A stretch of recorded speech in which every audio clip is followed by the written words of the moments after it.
We've got Nathan asking, he says, I've started a few channels over the years, always hit a wall where I either lose momentum or feel like I'm not getting traction, then I go back to being a viewer.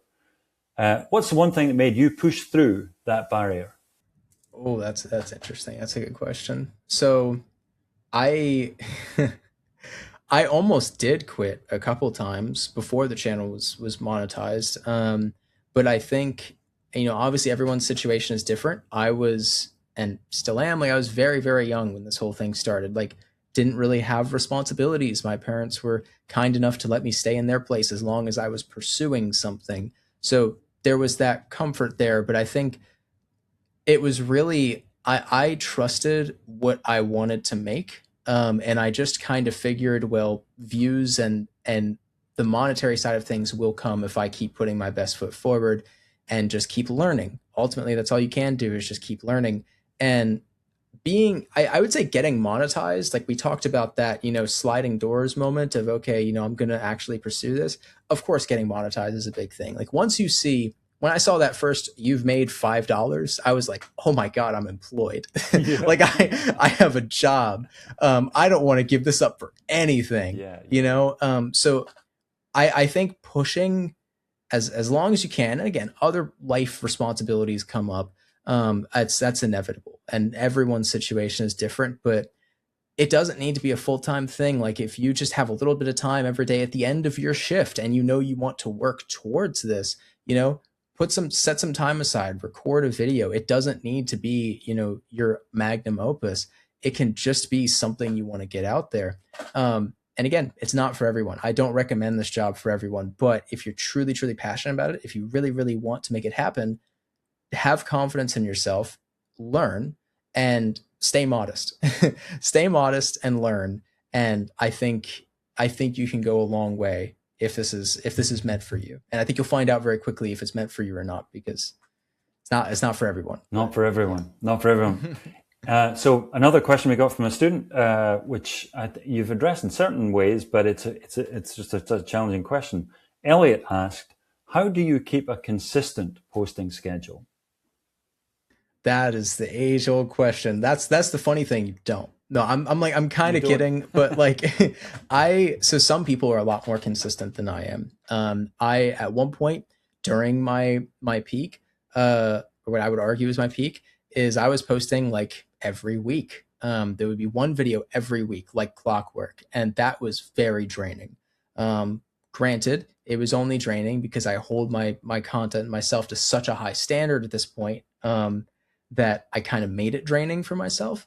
But some people swear by needing a schedule, other people don't. I definitely, I don't think I have enough data to really support one or the other, but I have definitely seen before, and maybe this is corollary, but the periods where I'm posting very frequently, like just this last month was a high period because the game was ending. There was one final update.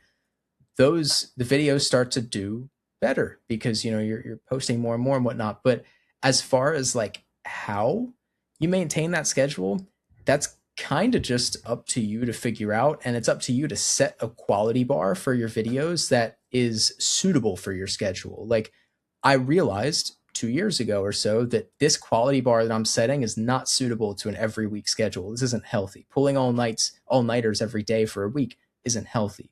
So then I dialed it back. That was the adjustment that I needed to make. But some people, if you make content that is less edited, you could put that out more often. And so if you're shooting for consistency, shoot for less editing, because you can't really do both unless you hire an editor, and that's expensive. Right, right. Great answer.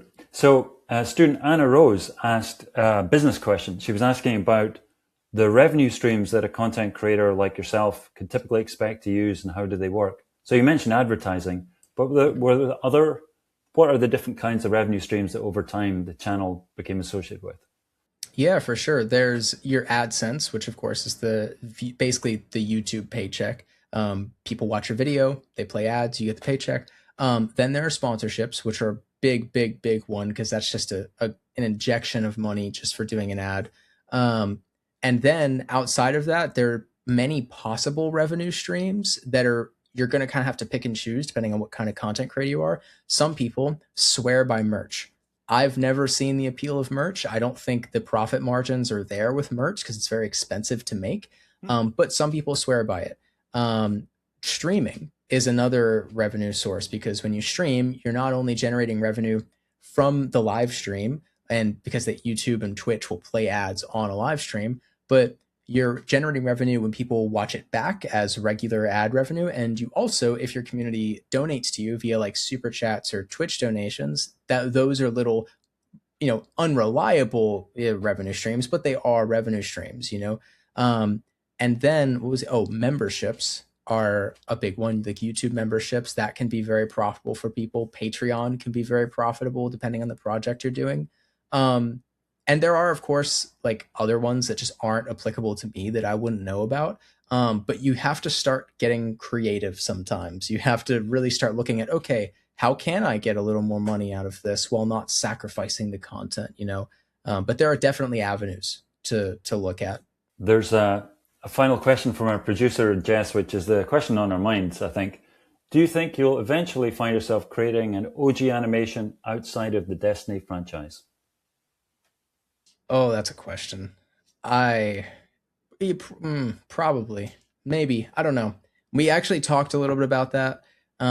We were talking about, I'm on season 2 of this show, and there's 3 seasons, so I still have a lot to do. But after that, we did talk about the idea of like, well, if we're still really enjoying the animation side of things, but I say we, I really mean me and my buddy Sorcerer. We're like, could we look at maybe making the channel like more of an animation platform? Something to start telling other stories. And really, it's just going to come down to passion. Like my current answer to that question would be no, because I don't think I'm passionate about anything else to the point where I'd want to make an original series about it. But you never know. You never know. There sometimes inspiration strikes, and maybe when this show is over, I'll feel like, well, in my mind, I think after I'm done season 3, I will be in the mindset of that was enough creativity and passion for a lifetime, and I'm done. I want a 9 to 5. But maybe us, creatives, maybe that keeps churning. Maybe you're like, no, I want the next thing, and I'm not going to do Destiny again. I want something else. I want something original. I want a challenge. So maybe, but right now the answer is probably not. Well, you've got a lot of work ahead of you. You've planned out this series. It's going to take a lot of editing hours to put together. Yeah.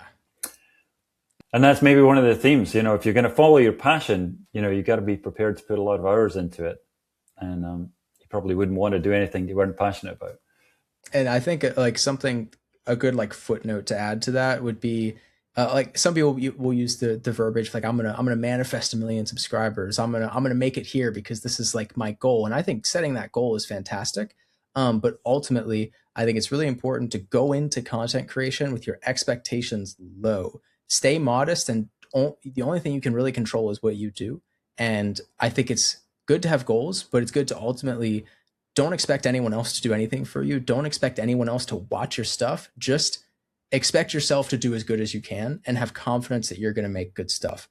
If you go in confident and you go in with low expectations, you can only be pleasantly surprised. And that'll help tremendously when there are low periods, or when certain goals don't happen when you want them to. It's like, it's okay. Just keep making cool stuff. If you know you can make cool stuff, keep making cool stuff. That would be my piece of advice. Internal locus of control is, I think, what they would refer to that as, is helpful.